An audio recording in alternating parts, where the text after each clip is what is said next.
Hello there, this is Critical and welcome to a beginner-friendly gameplay commentary on how I approach outnumbered fights. For more beginner-friendly commentary videos, quick guides, deep dive guides, and montages, please consider subscribing as there's more to come. In this video, I'll be playing my GW2 Harbinger, a sturdy condition-oriented build. The build is on screen now, and please check the pinned comment below for specifics on gear choices. Let's get into it. Hit the lights. Let's watch this fight sequence at normal speed with no editing before we break everything down.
First off, shouts out to all the players shown in the video. We start in Kylo as I'm finishing a 1v1 versus a core warrior at the far node. I'm finishing the kill with staff auto attacks to build life force. As the core warrior dies, I can see another enemy player incoming. I summon Fleshworm in this general area as it gives me multiple options for exploiting terrain to disengage and reset should I need to. This placement also gives Fleshworm easy access to auto attack enemies from either entrance to the node. There is a risk that it could be quickly killed as it's very out in the open, but you'd be amazed at how often players completely ignore Fleshworm. Our team is overwhelmingly one at every node, and we're controlling all three, so I know that enemy players will res and rush this node to try to defend it. I fire off pistol 2, but it's out of range, not a big issue. The enemy soul beast opens with longbow 2, and I dodge to avoid most of the damage. Before the rapid fire channel ends, I cast Signet of Spite to load conditions onto the enemy soul beast.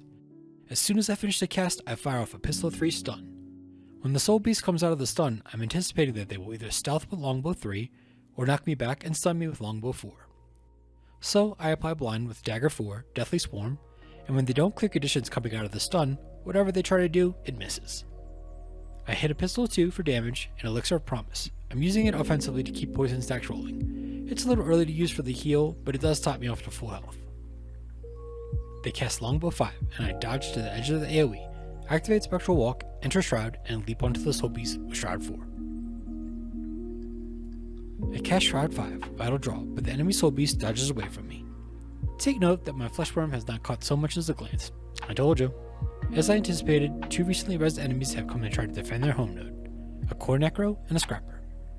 The Core Necro catches the end of my Vital Draw and follow up Shroud 2, but my focus is still on the low HP soul beast.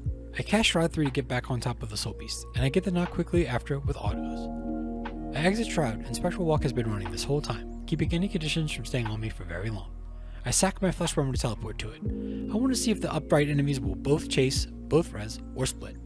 There's a lot of damage, CC, and fast res coming between these 3 enemies. The Necro and Scrapper split, and I cast Dagger 5, Enfeebling Blood on top of the down Ranger, following up immediately with my elite Elixir of Ambition, aiming it in between the Ranger and the Scrapper.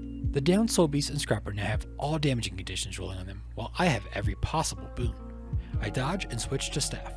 I start dropping marks on the Soul Beast, knowing that the Scrapper will proc them all. I drop a Staff 3, 4, and 5 marks right on top of them, adding Chill, Poison, blasting a Poison combo field, and fearing the Scrapper and Ranger Pet, who are both trying to res.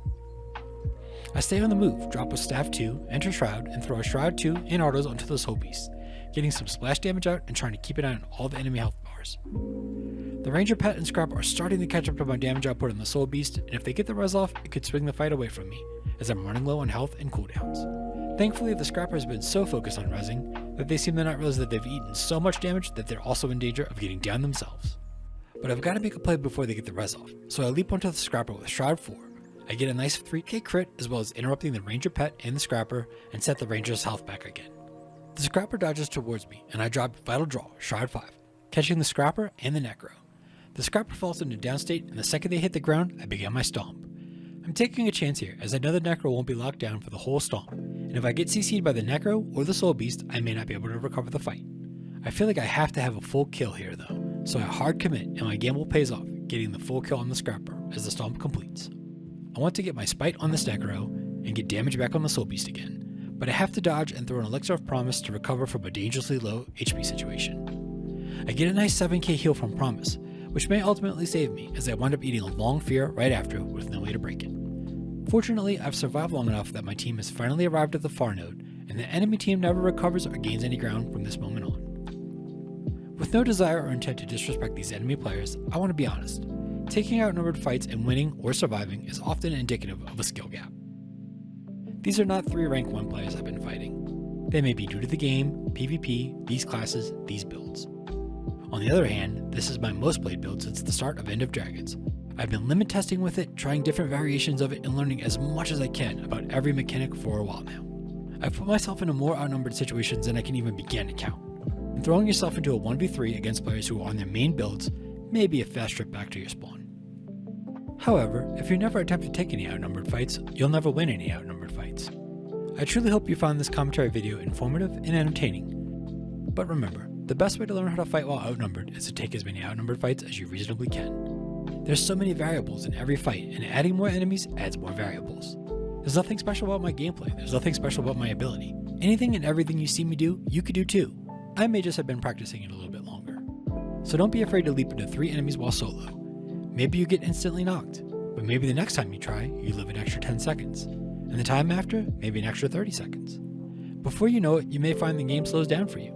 You may find you know which targets to prioritize, which enemy abilities to look for, when to take risks and when to play safe, and how to use your own abilities to the most effective result.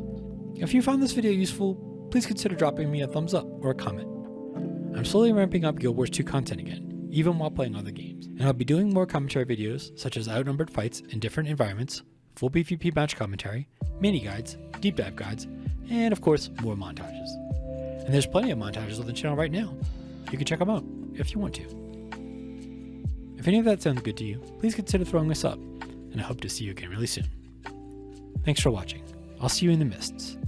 Hit the lights.